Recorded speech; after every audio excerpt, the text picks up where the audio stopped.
Hello and welcome to episode 154 of the 10 Million in 10 Years podcast. I'm David, your host, and let's get into it, Hamish. Welcome along. How are you, mate? Good to have you back here. Always a pleasure to see you. We were just recounting how it's been about 80 or so episodes since we last... I think 81 was the number. 81, and it was November last year. So, as you say, a few reps have been occurring since then. Yeah. I guess the question is to you, how do you feel after all these podcasts? Has your confidence changed in the space or more relaxed? I think so. I mean, even just thinking about the video, we didn't have video back then. Yeah. So that's been a pretty big add-on. Got the bare walls and the real rust. Yeah, we're not in my house anymore. No, that's right. So isn't that crazy? From like November last year, so about 8-9 months ago, so much can change. Yeah. And I guess whether you're looking at podcasts or business or fitness, you could probably relate those three things back to one another, and that time is going to occur regardless. It's just a matter of what reps you do in the meantime. And I think you evolve along the way.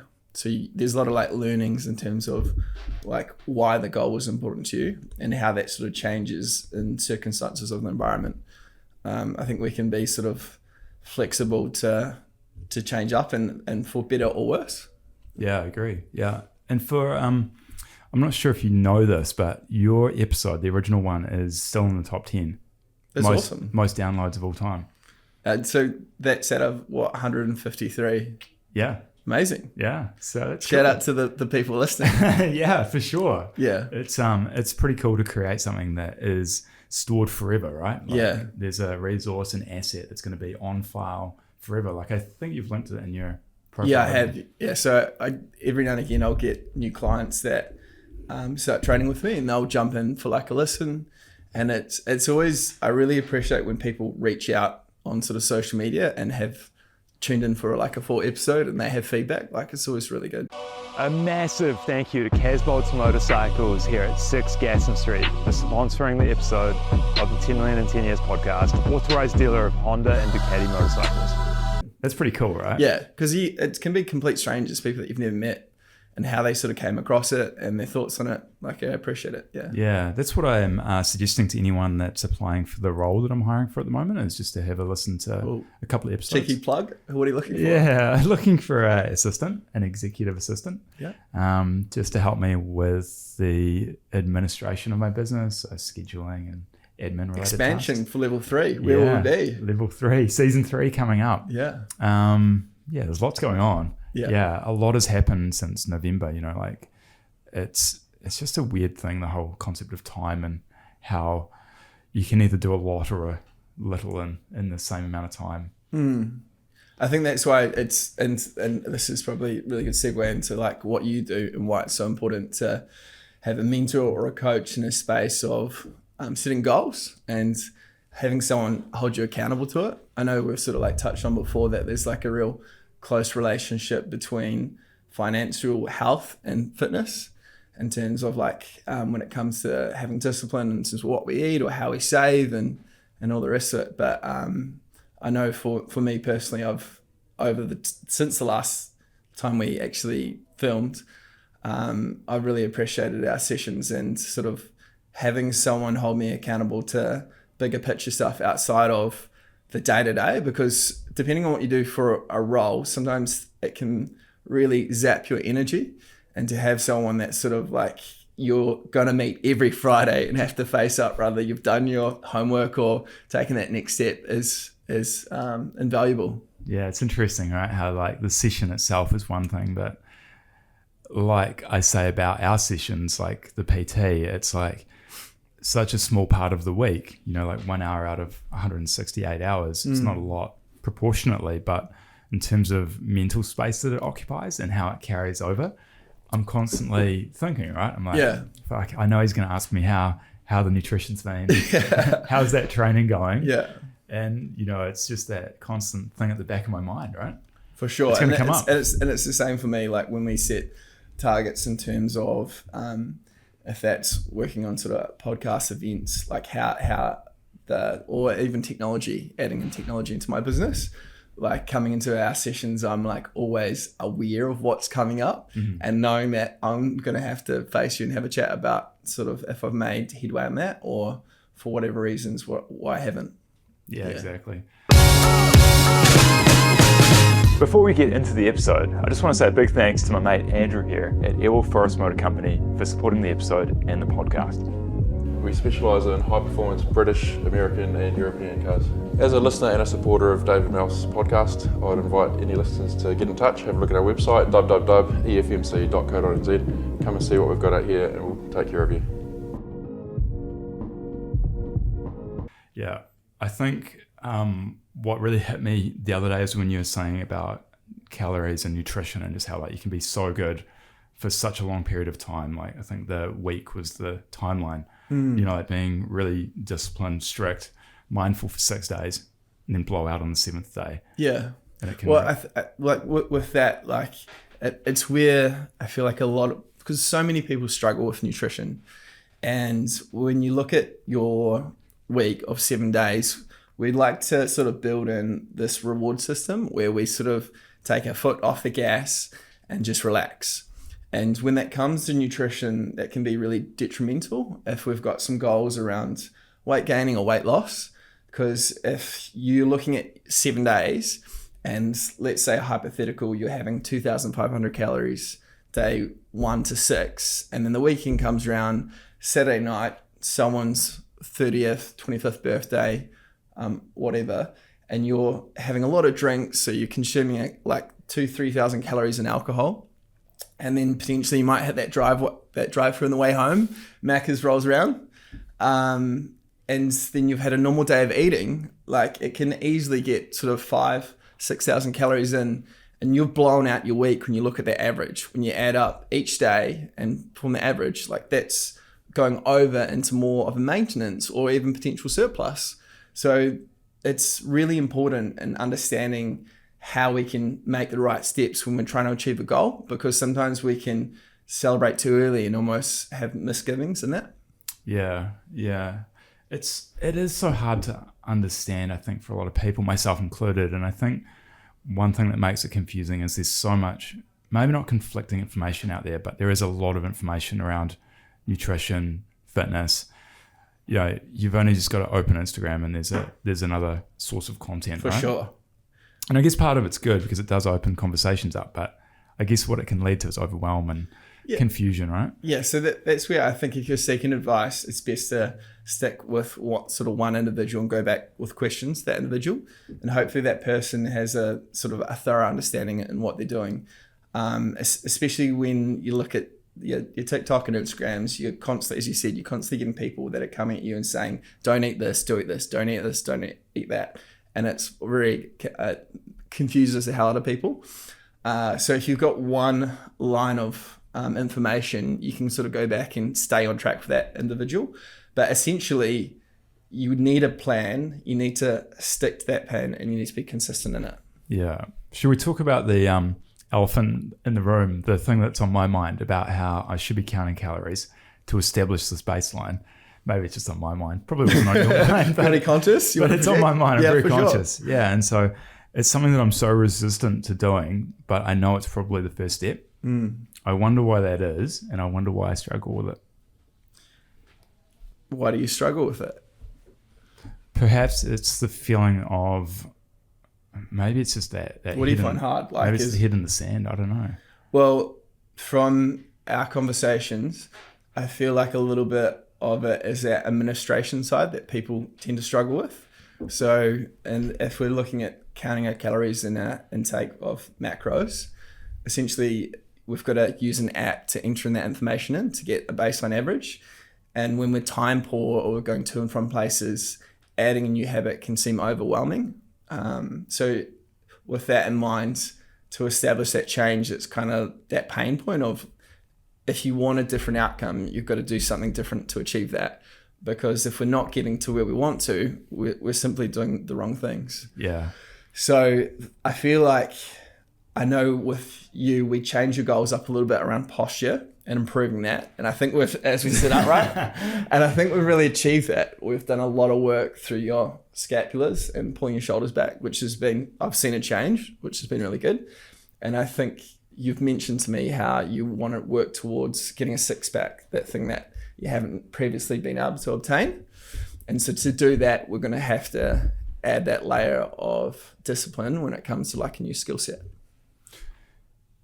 Yeah, I'm into it. I was thinking to lunch, right? I was thinking about this thing I had for lunch, like a rice bowl with chicken, right? And I guess counting the calories on that, you could probably neglect some of the ingredients because they're probably very low calorie, right? Yeah. Like the cabbage and the whatever else in it. Condiments. Yeah, I guess you definitely include the mayo. That's just reeks of high calories. So ideally, to form like a baseline of like, so to your earlier point, when people rock into the weekends and they have that one day where they have those really high calories, you can still go out and be social and go to these events and consume alcohol, but we need to be smarter around our habits in that day. So generally, I train like a lot of students, and they, as you know, they love to drink and party.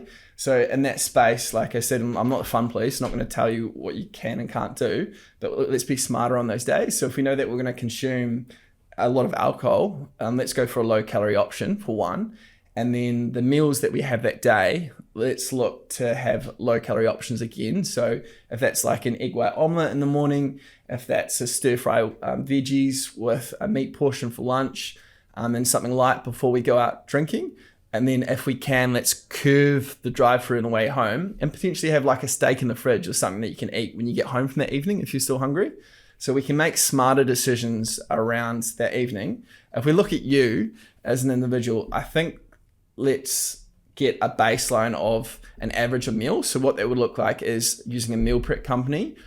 If you don't have the time, if you do have the time, preparing those meals at home for the first little bit, and then introducing restaurant meals that you're potentially going to and putting a base of calories behind that. So if it's a Benton bowl or a ramen or something that we're not too sure on, it's always like a safe bet to overinvest in calories. So we can say a potential ramen could be 1,000 calories because you know that's got fat in it. When it's the likes and noodles and eggs, shout out Rameria, one of my favorite spots. Everyone knows me. They are the best. But also, if it, not sponsored or anything, but just quality food. But then if you're looking at something like a meal portion and you don't know the exact amount of calories, enter in what you do know and then just throw like an extra 100 or 200 on.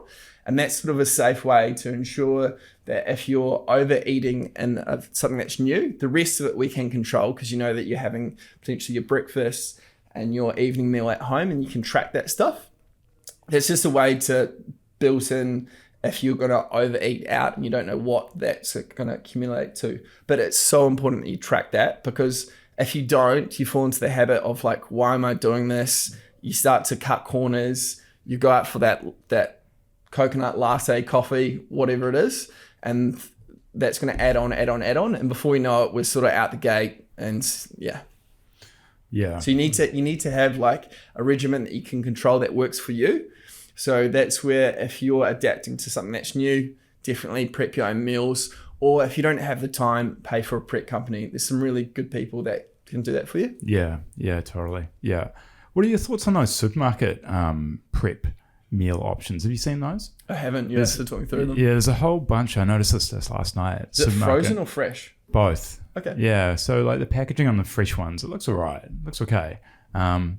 It just seems like a whole new category that's come about, which is interesting. Yeah, and I think a lot of that stuff, we're all about convenience and people are getting more aware, like obesity's always on the rise, and a lot of that's to do with us moving less and consuming more and a lot of hidden calories in the food that we eat. So if you are trying to save on convenience, like make sure that you're looking at what you're eating. Yeah. And I think like with those, I haven't seen them, so I'm just guessing, but they should have like a nutritional panel on the side and that should make it a lot easier for you to track. Yeah. And so looking at that panel, would you just look at the 3 main macros or would you look at some of the more mysterious ingredients or what would you? Yeah. So like if it's something from the supermarket and it has a nutritional panel on it, that should clearly state how many of those macros in there, macros being protein, fat, carbohydrate, and you can enter that into the platform or app that you're using. Yeah. Which makes it a lot easier. And even some of the, like MyFitnessPal, I think on the premium option, you can actually scan barcodes. Oh, yeah. And that'll upload it for you which is time saving. Is that the recommendation as of time of recording, MyFitnessPal? There's a lot out there. Yeah. There's some really cool guys in New Zealand that created like a Nourish app, which works really well, especially when it comes to ingredient lists. So like if you've got like a calorie goal, and I might be fudging this up a little bit because I don't use it religiously, but I know that they've got a cool app that essentially works by, if you have a calorie goal, it can recite meal options, and then from that, it can tell you ingredients to shop at your Woolworths or Pack and Save. Got so it. You can essentially like plan out your meals, and then it'll tell you the ingredients to buy from the supermarket, which makes it really simple and easy. My preference, I really like the versatility of MyFitnessPal. It's just something that I've always used, and it's very universal when it comes to like tracking. Yeah. So are you at the part of your journey where it's not so critical to count? It's more about having a rough understanding of... Correct. And you raise a really valid point there. So people, it's all about where they are in their journey. So it's going to vary a lot. And so that advice is going to change person to person. But for me, like I've been in this fitness space over 13 years now. I've got quite a high amount of lean mass on me. So my base for calories for maintenance is 3,000. And if I exercise really hard, it'll be 4,000.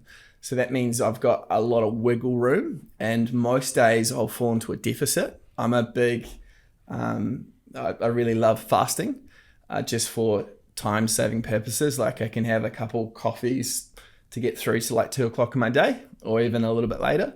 And then I'll have like bigger meals in the evening, which allows me just to go from client to client or completing tasks.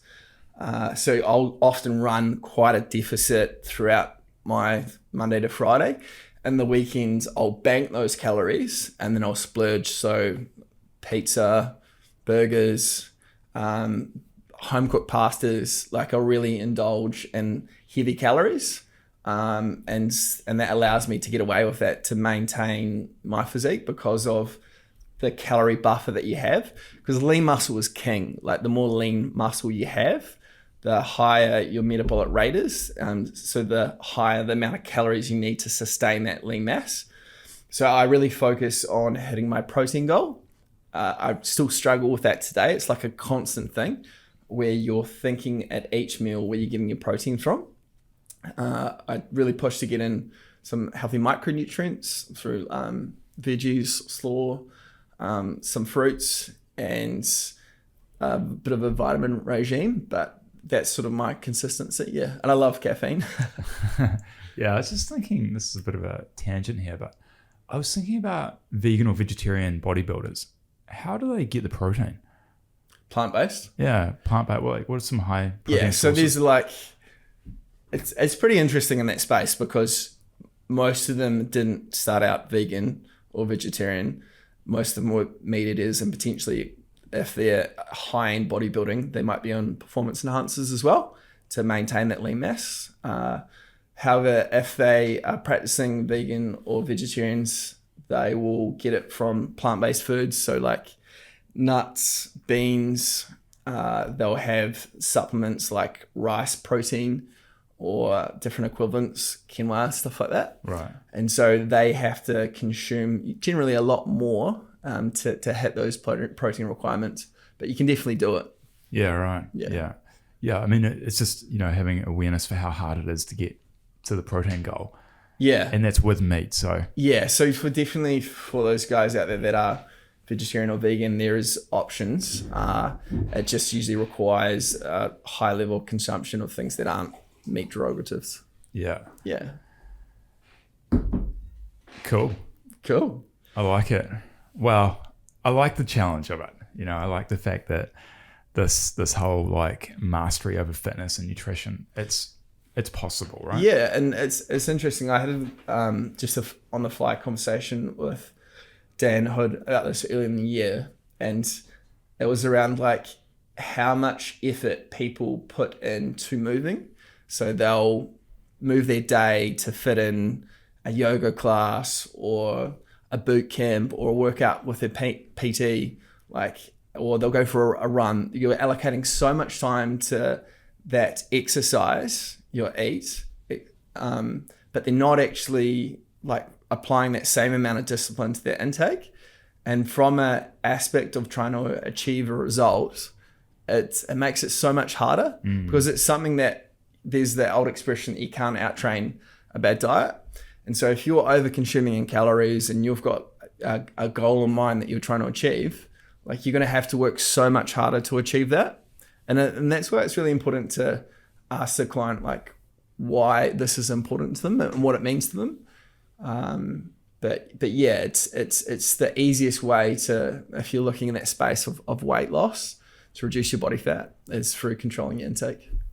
Yeah, I mean, it's a really big topic, and it's something that I'm so passionate about, right? And that one of many reasons why. Yeah, so am I. Why I thought it'd be good to get together for another podcast was I think the more conversations like this, hopefully the better the outcomes will be, and I hope that people will maybe take bits and pieces from it. For sure. Well, I feel like this could sort of go out to a wider audience, especially like within government. Like I really don't understand why we don't have a sugar tax in play within New Zealand. I actually learned for the first time today, one of my clients let me know that in Rarotonga, where they have an extreme obesity rate, that they have a sugar tax there. So you find like if you go to buy like a Coke Zero, it'll be far cheaper than a regular Coke, which is awesome. And it's something that I don't understand why a place like New Zealand doesn't implement something like that. Like if you went to purchase a block of Kit Kat, I love a block of Kit Kat, believe it or not, and it's like what, $3.50 or whatever in store, and you went to purchase that and that was $9, most likely you would still purchase it, but you would eat it less. And that spending, if that's like a higher tax, if they reduce costs on whole vegetables or meats, and then that became cheaper, what you should see is a habit of behavior where people start to purchase those things and suddenly purchase those things that are higher in sugar. It doesn't make sense why there's not some type of incentive towards buying cheaper fresh produce. In Australia, our big brother, those guys have reduced tax on fruit and veg, which makes it a lot cheaper to buy, which just encourages people. Like I went to shop just today and it was like, what, $12 for tomatoes? I know. And I know that's out of season but you look at, you're like, what is going on? And I know there's a cost to producing them and not having a go at those manufacturers, but we really need to reduce the price on fruit and vegetables and meats. Yeah. And I think there's a way to do that in terms of taxing or creating an increase in price when it comes to high sugary food. If a product is over a certain amount of calories or sugar, we should be looking at that to de-incentivize purchasing it, because we just apply the same rules that we do with smoking. You can still smoke within New Zealand, but it's going to cost you and it's probably not going to be affordable.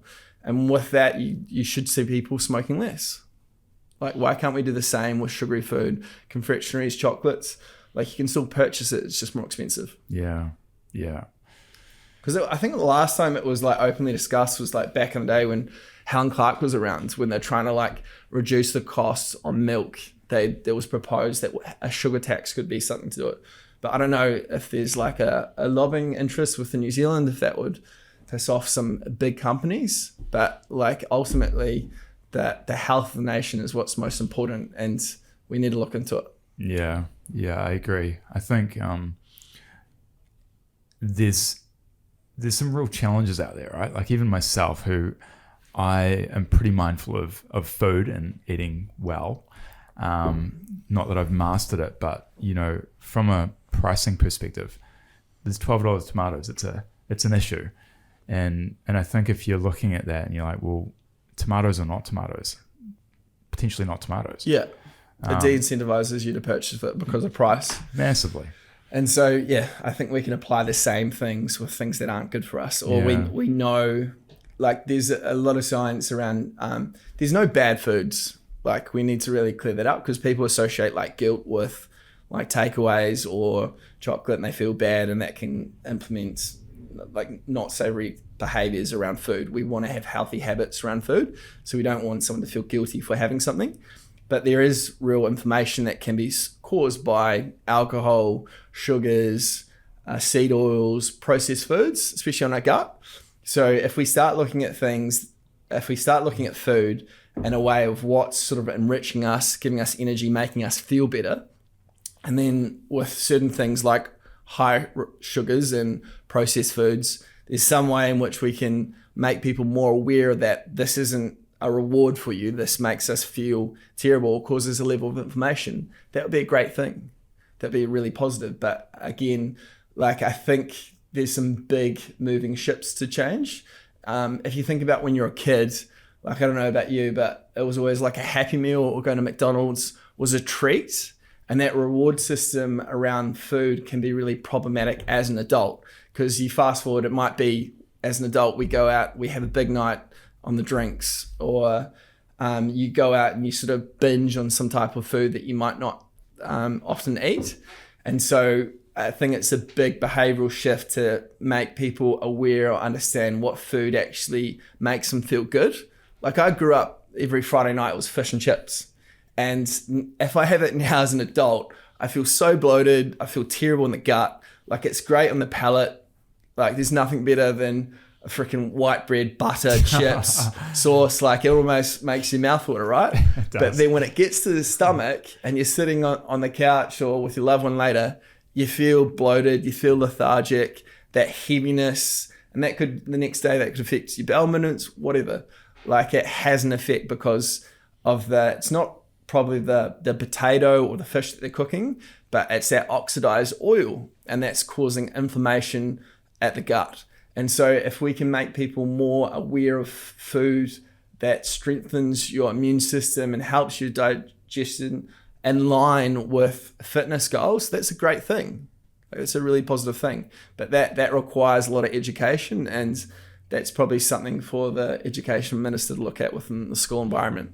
Yeah, I mean, it is a really good question, though, if we just back it up to the initial concept of bringing awareness and empowering more people to make better choices. Yes. And having a more healthy lifestyle and better, physique, right? For any shorter word, right? Like, yeah, so the physique thing is an interesting concept, especially if people are just wanting to look a certain way. It's important that we know why that is, because believe it or not, having a six-pack won't make you happy.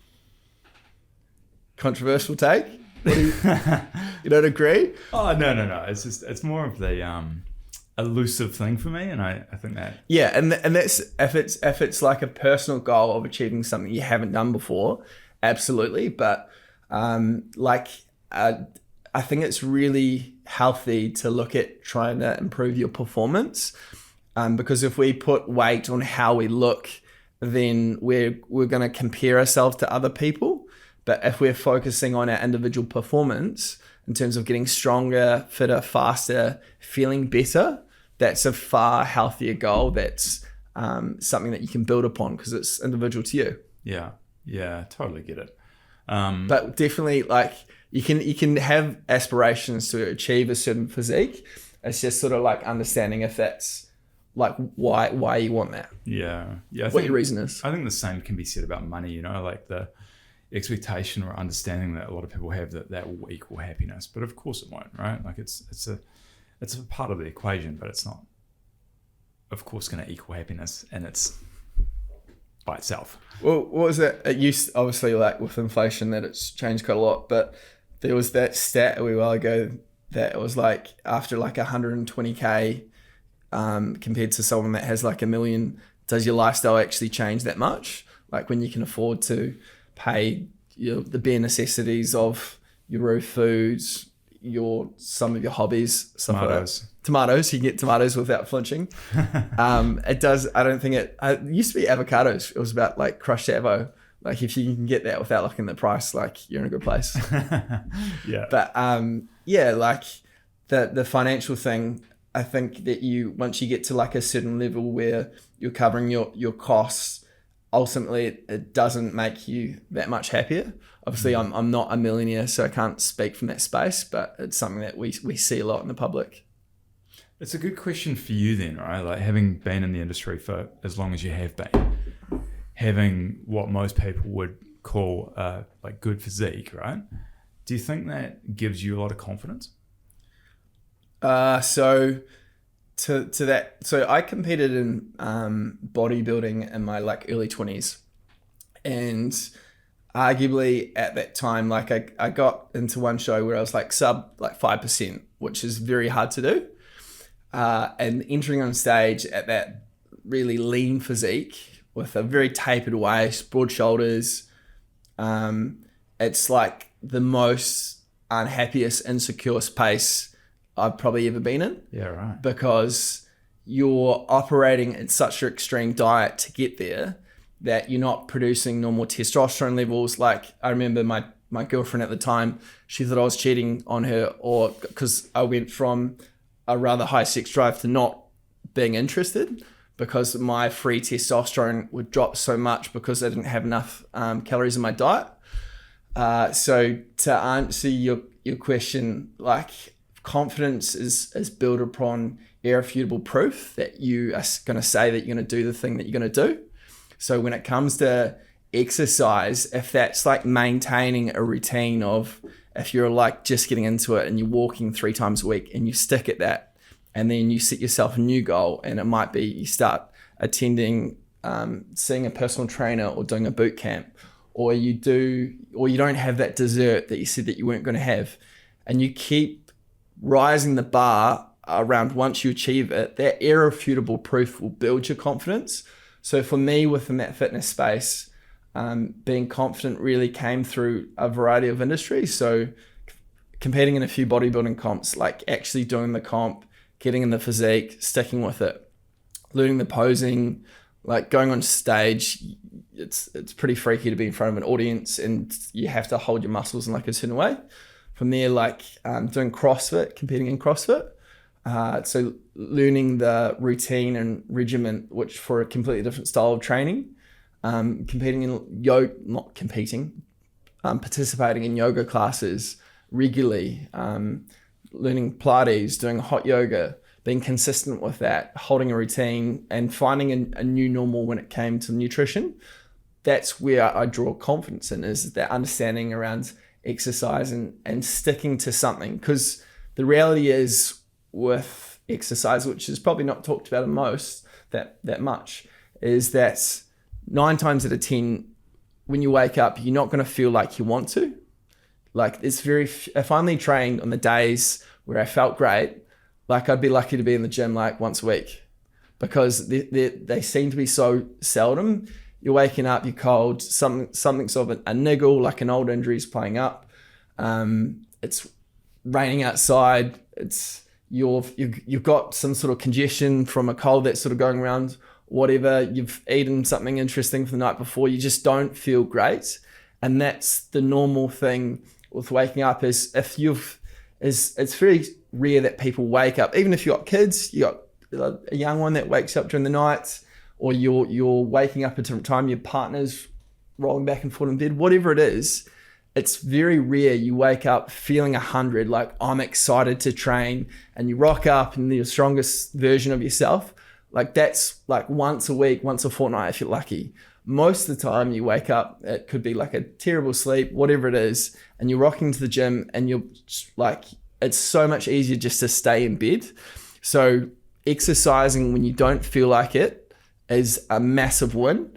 And if people understand that and they build upon that consistency, that's when they'll start to really see progress and build confidence in themselves, because they're sticking to a habit and they're accountable to their word. And they'll friends them ask about them, they'll stand up a little bit taller, they'll pull their shoulders back, because they're getting somewhere by doing a hard thing. Yeah.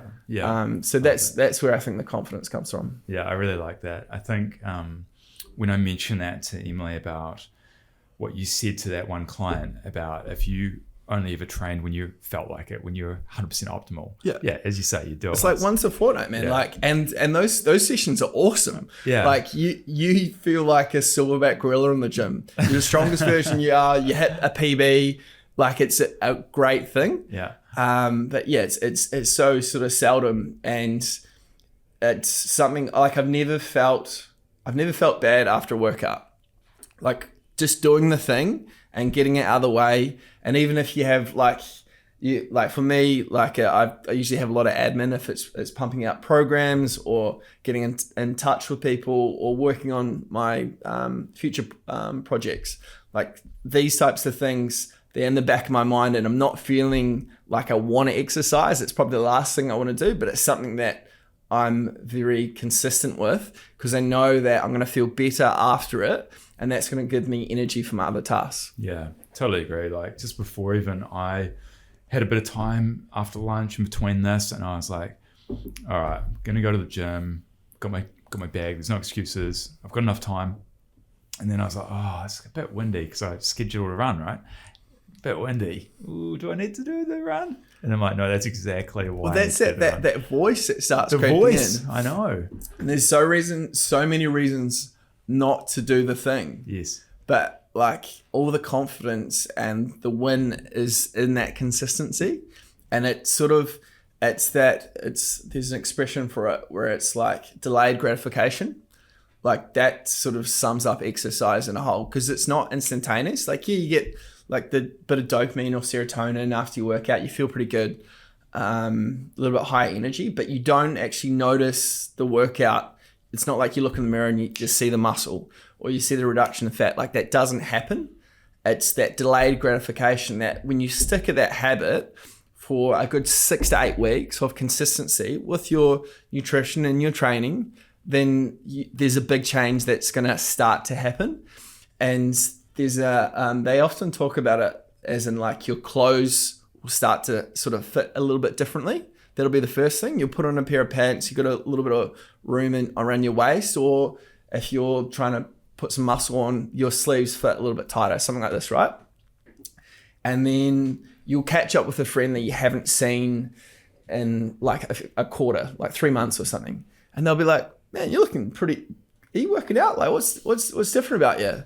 And the last person to actually notice the change is yourself, because so often we see ourselves in the mirror every day after a daily routine when we're showering, brushing our teeth, whatever, and you don't notice those minute changes.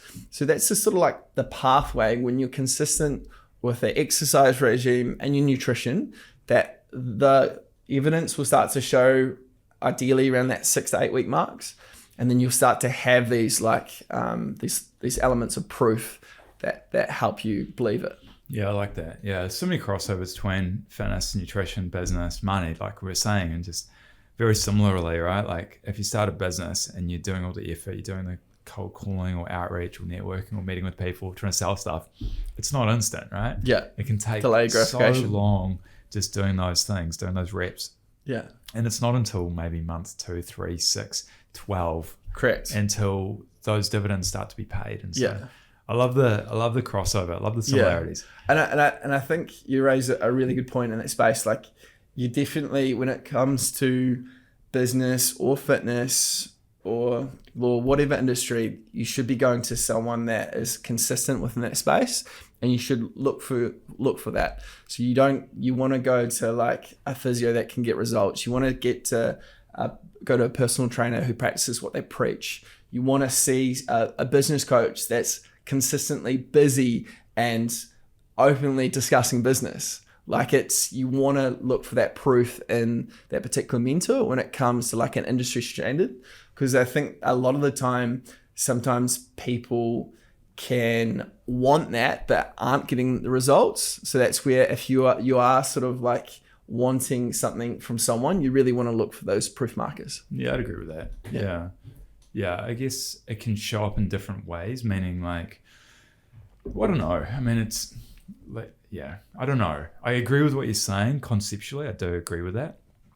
I guess where I pause for a moment though, right, is say you're working with a PT that was super knowledgeable, but I don't know where I'm going with this actually. Would you go to an overweight PT? Probably not. I mean, would I? So it depends on the circumstances. If someone's just had a baby, like there's a lot of reasons why someone could be overweight. So I think it's really important to understand the circumstances. But if someone isn't passionate about exercise and doesn't live and breathe it and is like falling into bad habits, probably not. Like if someone is being really lethargic in that space and you don't see what you want potentially in them, like, no, I wouldn't. But obviously there is exceptions to that rule. So having a full scope of where someone at is important. Yeah, it's a bit of a slippery slope that I entered into there. That's right, I got you.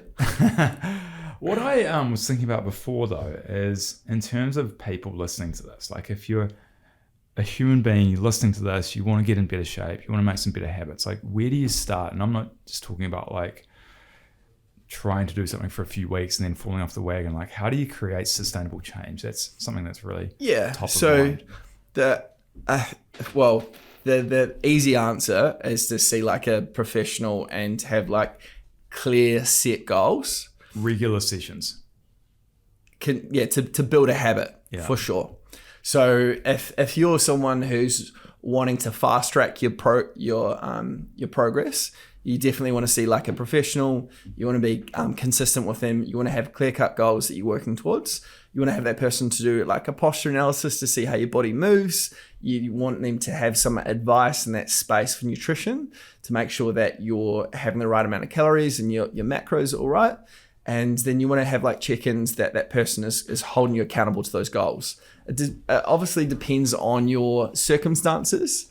So if you're in a position where having a professional is a little bit out of reach financially, I think you can still like look online when it comes to like your YouTube, Google, get like a little bit of an understanding around calorie tracking and what that means. Do your research. There's quite a lot of algorithms out there that will predict a calorie goal and a protein goal to work with and what a potential deficit is based upon.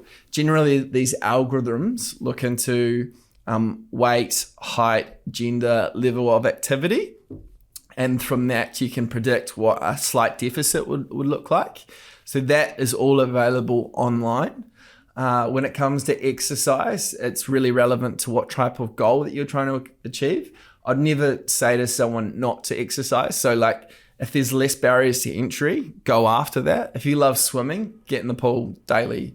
If you love going for a walk or running, like I'm never going to talk someone out of that. But if they're trying to make a serious change and want to have a little bit of ease with nutrition, I feel like lean muscle is always king. Especially like when we're looking at high quality of life.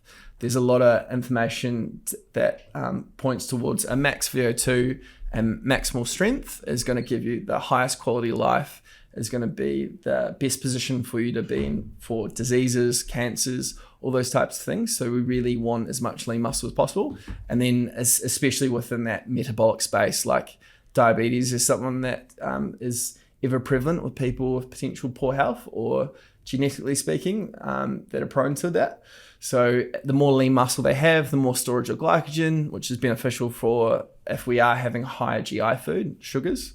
So yeah, like ideally someone working towards building muscle, and that could just be like a cheap gym membership somewhere, and then saving towards speaking to a professional that can help within that space, because they'll definitely fast track the progress. Yeah, I think another thing we talked about last time was getting yourself in a circle or getting yourself some friends that are active. They're exercising regularly, they're eating well, and so the old theory of who you spend time with. Correct. So that can be like a really hard one for that. Like it's so true, but sometimes it's almost like looking at your peers or your environment and making decisions that if the 5 people around you are potentially in a health or physique that you don't want, or then that might be potentially looking to reach out to people that are a little bit more active. And you'll be surprised, like most people inherently want to help, so they want to take you, let's go for that walk or that run. There's so many great run clubs out there that are like so social for people to entry levels to get into. So yeah, looking to someone that does have a potential physique or a level of activity that you inspire to, then hit them up, like reach out. Yeah. I think it's really like I think a lot of the time we think worst case scenario, and we think of what could happen, that rejection. But the reality is, and from what I've seen, is the majority of people want to help and want people to be better. So if you have someone in your friend group that is a little bit fitter or healthier than you, reach out to them, and I'm sure they'll be open to it. Yeah, I guess setting some basic goals as well, like if you were to say, put some goals in place around even just step count comes to mind, right? It's a really good one. So generally, when we look at our energy expenditure for the day, you got 4 big buckets. So you have your BMR, your basal metabolic rate. That's generally when we expend the most amount of calories in that sleep period. Then you have your NEAT, which you just brought up, non-exercise activity thermogenesis. Fancy way of saying movement that we do that isn't planned. So walking to and from places, brushing your teeth, getting dressed, moving around, all that. And then you have your EAT, exercise activity thermogenesis, which is going for a workout, something planned or playing sports. And you have thermoeffective food. So those are the 4 buckets that make up our daily energy expenditure. So absolutely, if you have if you've got a phone, you're able to track your steps. And with that, if you can increase the average of that, that's a massive win. So that could be if after your lunch, you go for a walk, or if you're eating out with friends, you literally go for a walk with them post-meal. You could take the stairs instead of the escalator, parking further away from places that you need to be. All of that adds up in a massive way towards your need. Mm-hmm. And then your EAT is essentially the sports and planned exercise. Yeah, I love it. And so I guess just changing gears a little bit, you've got a new project that you're working on? Yeah. So it's really exciting. So this kind of came up organically. I have regular sessions with David. It usually starts off by me taking him for a workout, and then post that we go to Joe's garage, and he takes me for a coaching session towards my goals. And I remember one day you came over and you said, what's a big fuck off goal to you? What's something that's 10x? And that sort of makes you excited. And for me, that would be an event with 1,000 participants. If I'm honest now, I think I could definitely string an event together tomorrow with 10 people, and a real push would be 100, but 10xing that would be 1,000, and that's a massive goal.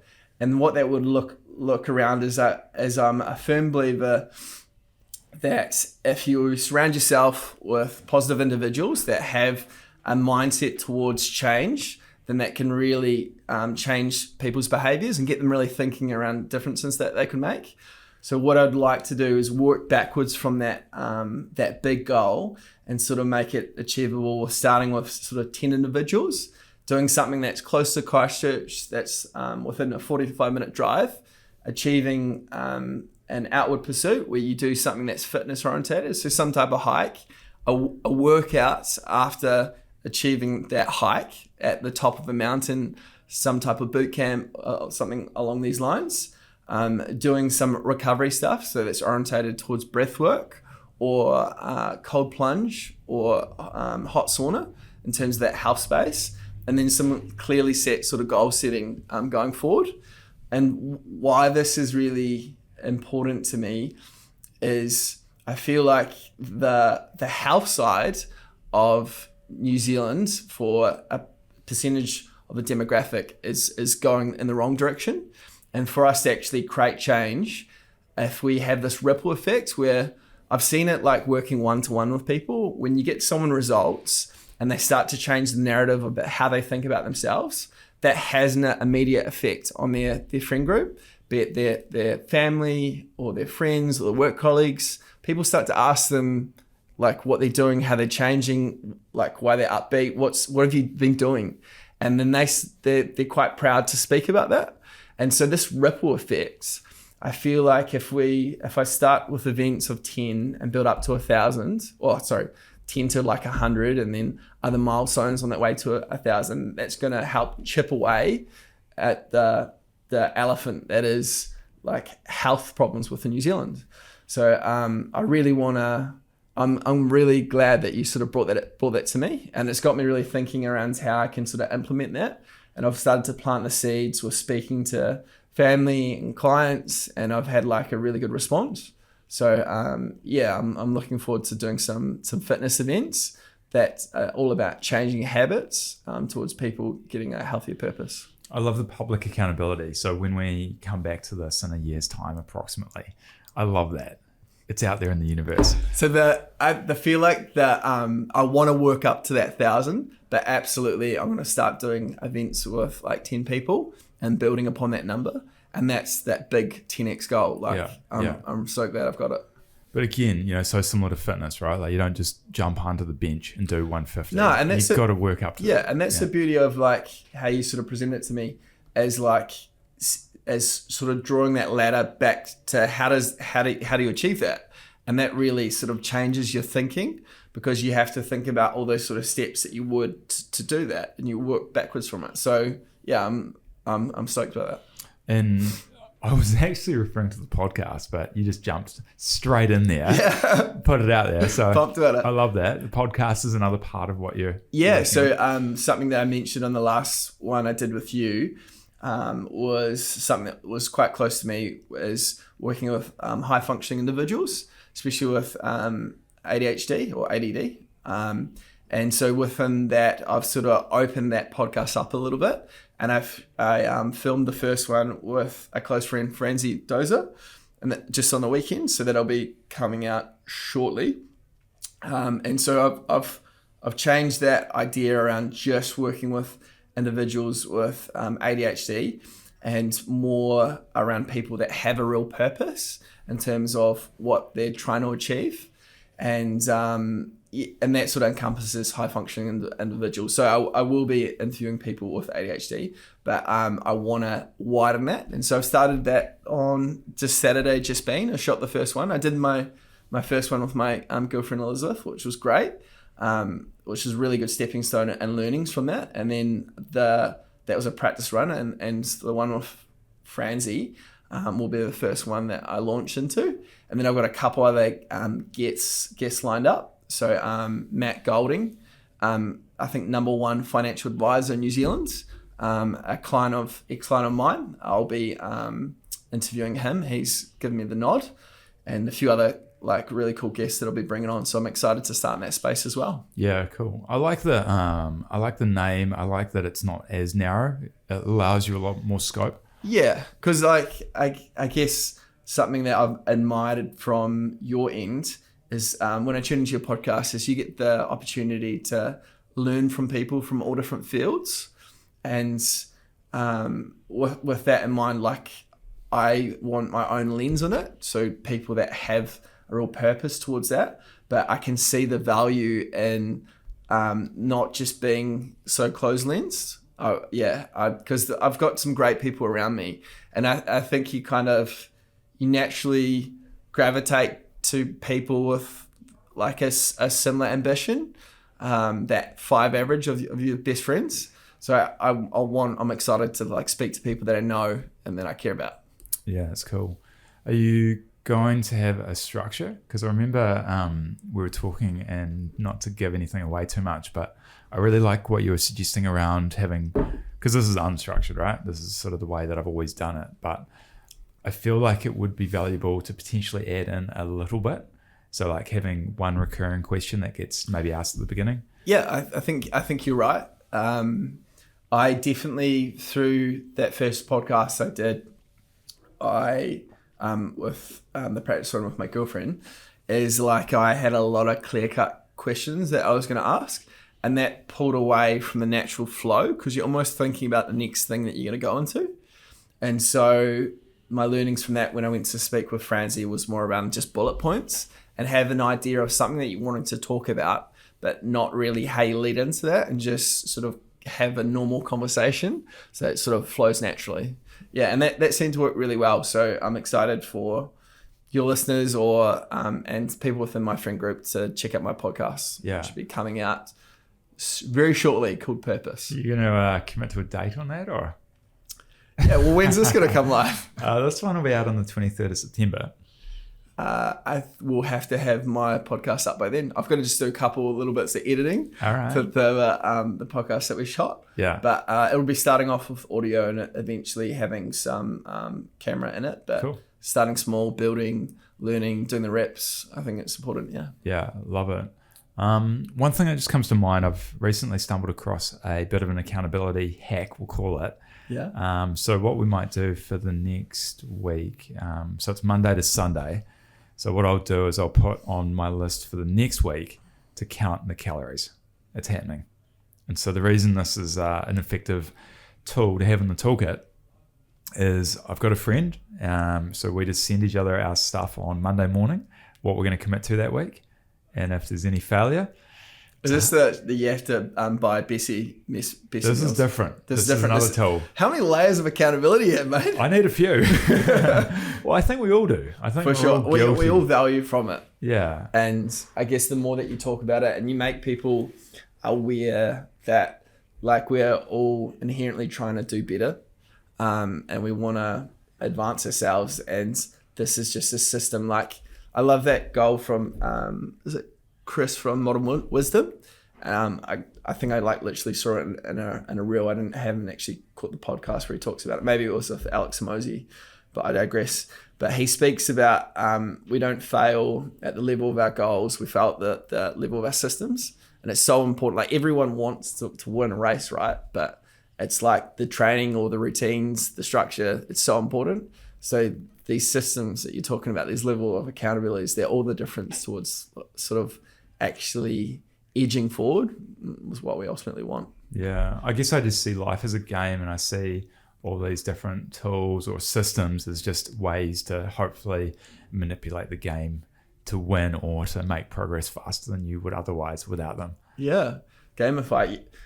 It's really interesting, right? Because there's those elements of like we're just one big chemistry set, and we're driven towards these releases of dopamine and serotonin, and some of those behaviors are really like counterproductive to what we're trying to achieve. And if you look at where technology is today, arguably that's like very problematic because we're getting so much of our dopamine off doom scrolling. Like anyone that has a social media platform on their device, everyone falls into those traps. Everyone's looking down, and then not everyone's being productive, right? No. So it's like if you have these human levers of accountability, and you incentivize or de-incentivize, it can be a powerful tool. Yeah, I mean, it just made me think when you were saying that about the phones, like Emily and I have started just putting the phone in a completely different room at night, because if it's right there, it's too resisting. It's too irresistible. Yeah. There's always a reason to pick it up, right? For it's sure. Like, oh, I'll just check this or I'll show you this. It's like, you don't. And you get and it's so easy to slip into like So easy. where like you have a like, and it can even like from clients, you get a message from clients and do I need to respond to this immediately? Is this going to deter from potentially time I've put aside for my partner? So it's really important that we're aware of this. Yeah. And that sort of people sort of make steps in that space. Yeah. And I think the simpler the better sometimes. I think there's always a way to overcomplicate something. And therefore putting it in a different room, it means that you've got actually. Do you use alarm clock? Or does your alarm go off in like the kitchen or something? Nah, it's just for a phase of the evening. It's not for the whole night. Okay, I so it comes back to the room later. I do still use it as a Nice. I still charge it next to the bed. Yeah. Rightly or wrongly, it's probably like all kinds of radio waves. Yeah. You know, But we won't get to that. don't get the tinfoil hat on quite yet. For sure. But I think in terms of tools or systems, this whole 7-day cycle with the $100 penalty per task, it's been so good. It's only week 2. So that's the rules around that. So Yeah. how many? Everything you do wrong, you pay $100 for. Yeah, so you set as many tasks as you want or need to that week. Yep. And set whatever amount of penalty you want, whatever's relevant for you. And are you giving him cash money? This guy. Yeah, if I fail. Have you failed yet? No, because of the money. I don't want to pay the money. Nice. What about him? Has he failed? Same. No. Okay.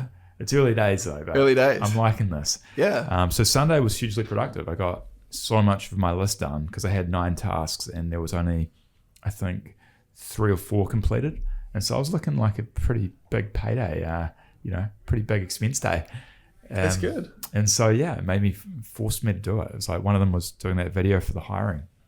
I think it's one of those things where the D incentive needs to be high, like a high enough threshold that it makes you actually do the task. You're right. And that varies person to person. If you're a bit of a baller, like $100 might not seem like a lot to you. Might need to be 1,000. Yeah.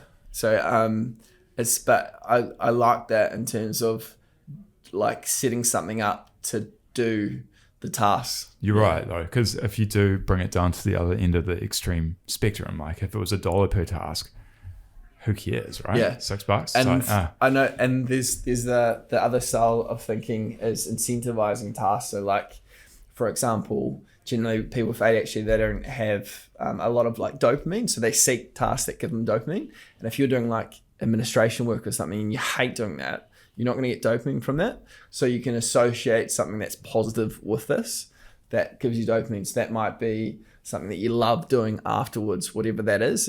It's relevant to that individual. But that's more of the incentive side. It sounds like the whip is also just as effective when it's like de-incentivizing. I think so. Yeah. I haven't actually tried that. Like, I think maybe I'll start paying you. Get on board. Yeah, Monday morning, you just send your list through. It's that easy. Oh, shit. That's good. I mentioned it to a few people, and it's funny how a lot of people are so resistant to it. It feels to me that there's a lot of pushback, whether it's the money thing or if it's just...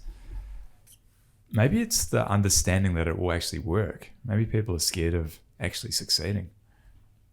Not sure. Yeah. How many people have you spoke to? A handful. It's early days. Yeah, small group. Went out on the newsletter today, so who knows? Yeah. I'll have to give it a read. Yeah, I'm all for trying new things when it comes to if it's gonna help you towards your goals. So I'd definitely consider something like that. Yeah. What are your predictions? So this is, what are we? We're early September. This will go live late September. Last episode we did was November last year. So what are your predictions for this time in 2025? Third/fourth quarter. Where are you going to be at? What are you going to be up to work-wise? What goals will you have ticked off? What are you going to be working on? For sure. So it's a time capsule. I'm definitely going to be still in this fitness space. Like I love fitness, it's my passion. The elements that I'm adding in and playing around with at the moment is more in that technology space. So integrating apps with workouts as opposed instead of the likes of writing programs.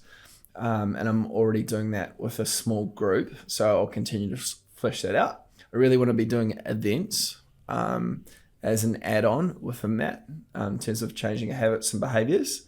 And I want it to scale more than 10, so more in that space or closer to 100 plus on that road to 1,000. This is all business rise, right? It could be anything. Think of this as your own accountability tool to look back on. Yeah. Relationship rise. I want to be ticked off a little bit more traveling internationally. Yeah, nice. With my my girlfriend, and we're currently I want to move to like a new location with it. Yeah. So yeah, business wise and relationship definitely like moving forward. Those would probably be the ones that I'm most comfortable talking about. Podcasting wise, definitely monthly podcasts. Yeah. I think that's really achievable to fit one in, and building upon that. I'm a firm believer when it like especially with adding on habits, is habits that stick. So like finding what I can actually commit to. So definitely like one podcast per month and building upon that. But I love talking to people, and I think there's so much that we can learn from people that have purpose in what they do. So I think that it's going to be a big momentum driver for me. And then so regular podcasts, working with fitness events, relationships moving forward, some travel. Yeah. Nice. Yourself? Like have you got? Have you do this every podcast or what? I was actually. Let's turn the mirror around. As soon as I asked you that, I thought you might have actually come back at me with it. So there'll be roughly 250 episodes of the podcast by this time next year, which is cool. It'll be the 4th season. So that's something that I'm introducing. Haven't actually talked about that yet. So that's quite exciting. breaking it down into different seasons Yeah. as a way to segment it and to address each year individually. So since starting the challenge and the podcast, we're in year 3 now. So that's going to be quite a good way to break it up and just to, I guess, create some structure, which it hasn't had. And I don't know how to explain this, but when you're on a journey with this podcast, it can all blur together and it can seem a little bit undefined. And so with the help of ChatGPT, that was the outcome of a recent discussion I had with it around just breaking it up into different seasons. The podcast originated from like the 10 million 10 years. And so we're drawing down on the end of year 2. We're in the beginning of year 3 now. Okay. And so has that journey for you changed or evolved in different segments? Oh, massively. Yeah. I mean, even just looking back to this time last year, so it was around, mine and Emily's birthday this time last year, and just reflecting back on where things were at then. Like the podcast was just in its infancy, right? Like, I guess there was still 70-ish episodes in, so there was still a few, but it was pretty loose, right? Like, it was at the apartment. There was no video. And I guess around that time, like a few months before, you were even exploring different outlets within your network. Totally. Like, because I know that you're playing around at that time with like exchanging goods up to like a house or something. Yeah, there's all kinds. There's a lot of things in place. Yeah. I remember like I'd left my employed role, like I left my job I was in. Yeah. I think that was around April last year, 2023. So I was in that sort of free fall phase of like figuring it out. I knew that to get to the 10 million net wealth target, I just didn't feel like that was going to be done through that role. So I knew that it was inevitable. But yeah, I was definitely in figuring it out mode. I think at this point I would have had 1 or 2 coaching clients, but I was very much at the beginning stage. I was still trying to figure it out. So yeah, it's pretty wild to think. So I guess coming back to that original question, how's it evolved? I mean, massively, just in terms of clarity and where I believe that 10 million is going to come from. I've got a pretty good idea of where that's going to happen. Yeah. Because I feel like there's like a hidden value in the reason for this challenge, and the sense that like the people that you've spoken to or the groups that you associate with, like there's so much value in that network, and that's like a really cool thing that you've had these experiences with people that has like enriched your persona or how you view things. Because if you're like, we learn so much from people, right? Like, and they can all have different ways to achieve greatness or success. Yeah. And you tend to like look for people that have something that you admire or are interested in. Yeah. And so like listening into some of your podcasts, I've really gained sort of insight from people that I potentially didn't think I would like relate to, because you get to have that real person conversation, which is a beautiful thing. Yeah, it's really interesting. And I really get fascinated by that, how through conversation, someone can say one thing that just either hits you and like just jars you out of the path you were on, or just sticks with you. And, like you've said several things, but like I said before about that training when you feel like it thing, that just comes to mind whenever I don't feel like it, or if I'm thinking about bailing, right? Yeah. And so I think that's really interesting, and being able to record podcasts and to put it on the record and have some chats with people that maybe I wouldn't normally have conversations with, like a large part of the guest procurement is around people that are either interesting or have got like something going on that I'm curious about. And so the podcast has opened so many interesting doors, and really grateful for it. So that final goal of 10 million is still really there? Yeah, it's still set there. Stone? Yeah, I mean, it was never... Not moving with inflation? Nah, it's still 10 million. I do fear that I'm underselling myself. That's my one fear, but that's okay. Maybe that's because of like how you're growing as a person. True. And like you're like, that's like, I'm going to smash this goal. Yeah. And that mindset is so valuable. Yeah. I mean, secretly, I'd love to tick it off early. That would be pretty cool. Yeah, that'd be pretty boss. Yeah. But I mean, to answer the question, this time next year, I plan to continue growing the business. So continue growing Alt, continue growing the coaching part. The events have been really awesome to expand those into a few different types of events, so the networking and the education ones. Masterminds, those are cool. Going forward, I think that will still be the two core things, like coaching one-on-one and the events. I went to James's one, and that was amazing. It was really good. So good. I would have liked to go to a couple others, but I had things on that I couldn't get out of. But there's a lot of value in those people that you come through. And I know that you were wanting to do like a fitness one around health and nutrition. Something different, right? Something to add value and to, I guess, communicate at somewhat of a scale, like not podcast scale, but not one-to-one scale. Well, I think as you sort of rightly put it towards the start of that podcast, is like there's so much overlap between like the discipline and like routine and structure that sort of like crosses over between like health and well-being and finance. So there's so many lessons in it. Yeah, I think expanding these events just into things that are of interest to me or a problem for me, like there's a couple coming up. So the property one is, run by Michael Carabassis. He's in the property world.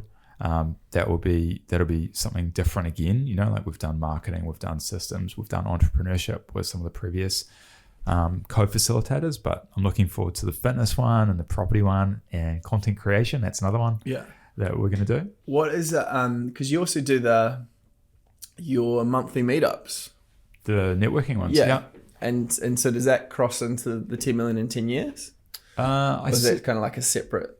I guess it's all interconnected in a way, like building the community around people that are growth-minded, positive, trying to create something. That's a love of mine. I just love what can happen when you put people that are like-minded in the same room. It seems that good things happen. And like seeing people working together and exchanging business, it's so cool to see. Yeah, and that's something that from that mastermind with James was really evident as he's constantly trying things, and like even things that you potentially, he's just testing markets, and that's probably like a real crossover of success is doing the thing and taking action, and like steps towards it, wrongly or rightly, there's a learning in that process.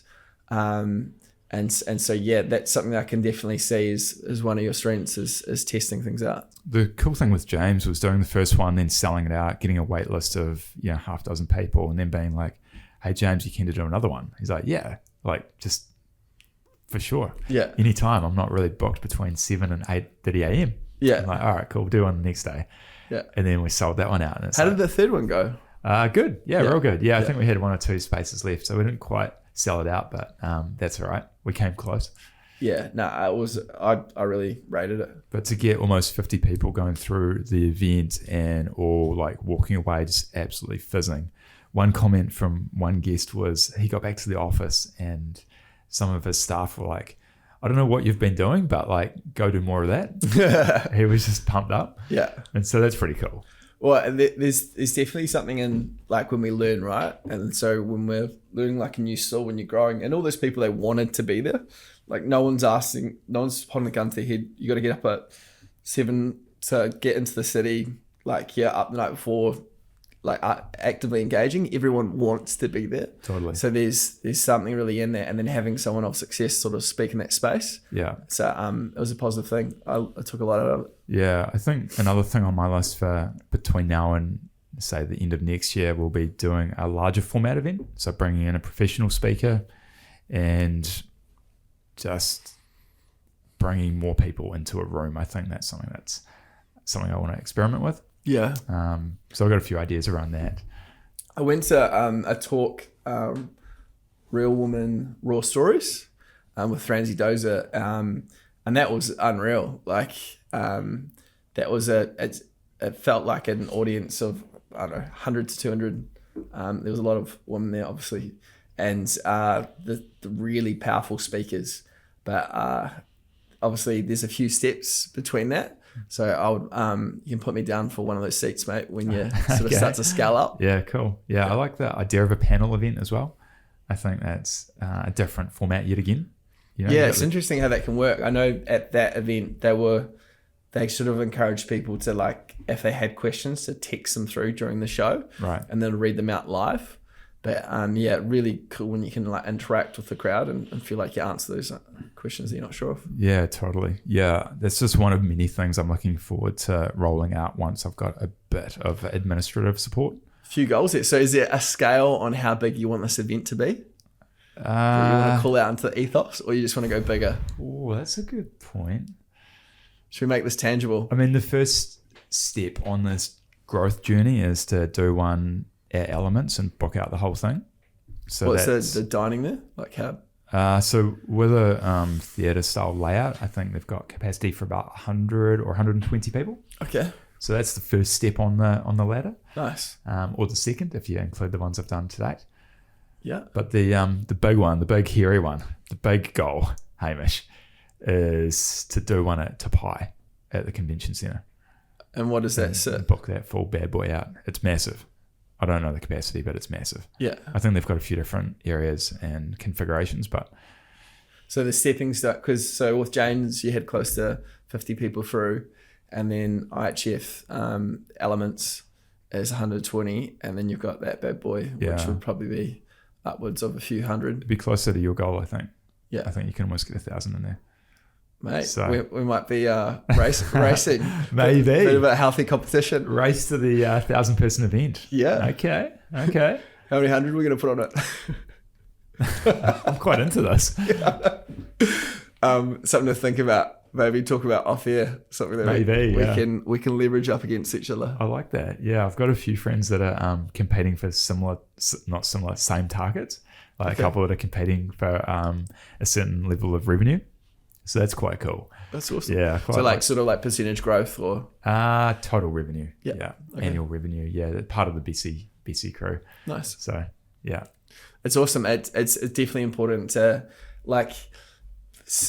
There's a bit of a weird movement today when it comes to competition and competitiveness, where people really want to work towards inclusion and participation. But competition is healthy, and it strives for us to do better and to work towards like a benchmark. So it's really healthy that you've got that within your friend group. I think so. Yeah. Yeah. I think it's healthy. It's all positive, right? It's all striving towards. Well, I think like one of your clients and one of my clients, Graham, he once said to me in a session, and I'm not sure where he heard this, but he was like, he had this massive goal in terms of what he was going to do financially, and he's on track to do that. But it was like along the lines of he's like, reach for the moon, and if you don't hit it, you fall amongst the stars. And I love that because Other way around, I think. I'll reach for the stars, and if you don't hit it, you're gonna land on the moon. Yeah. And I love that just from the aspect of like, you're right, like when you set that big benchmark and you push towards it, even if you don't finally get there, you're in a far greater position than when you set off with. Yeah. And we need to encourage everyone to sort of work towards that. Yeah, I like it. Yeah, that's actually a good goal. I had never thought of an event of 1,000 people before. So again, the power of conversation plus the pressure of having a record button pressed, right? I like that. Yeah. That's good. Yeah, I'm locking that in. That's a good one. It's healthy. Yeah, I don't know the timeline. I have to think about that, whether it's a 12-month or a more of a longer term goal, but I like it. Absolutely. Highly achievable. Yeah. Exciting. Cool, man. All right. Well, that's good. Is that so? I know when you said earlier, when you said about like having a consistency in your podcast when it comes to a question, is that what you like to do at the end of your podcast, or is there like something that you string into it? It's something I like talking about doing, but I've never actually done it. It's something that I perhaps just haven't landed on the correct question or the right sequence to follow. Because I know like your Stephen Bartlett, he loves to dive into like people's past journey, like what their relationships were like growing up. Joe Rogan's pretty like free-willed if we look at the two giants within the UK and America. But yeah, it's something to think about. It could be a new thing. I've never listened to a Joe Rogan in its entirety, but from what I can gather, it's pretty loose. It's pretty loose. Maybe loose is the key. Right? I don't know. Well, I think, you're 154 reps in as of today, and it seems to be working for you. So I think the key is that having a flowing conversation I think and like so. what you feel natural with, right? Yeah. I'll keep working on this though. This is a thing of interest to me. Some recurring question, probably at the end or the beginning. Who knows? I like that you're talking about like a time capsule. Yeah. In terms of like saying something online and working towards it, especially if it's important to you, it should come to mind quite easily. It's one of the components of the sponsorship actually is the fact that they're getting exposure on something that's going to be around forever.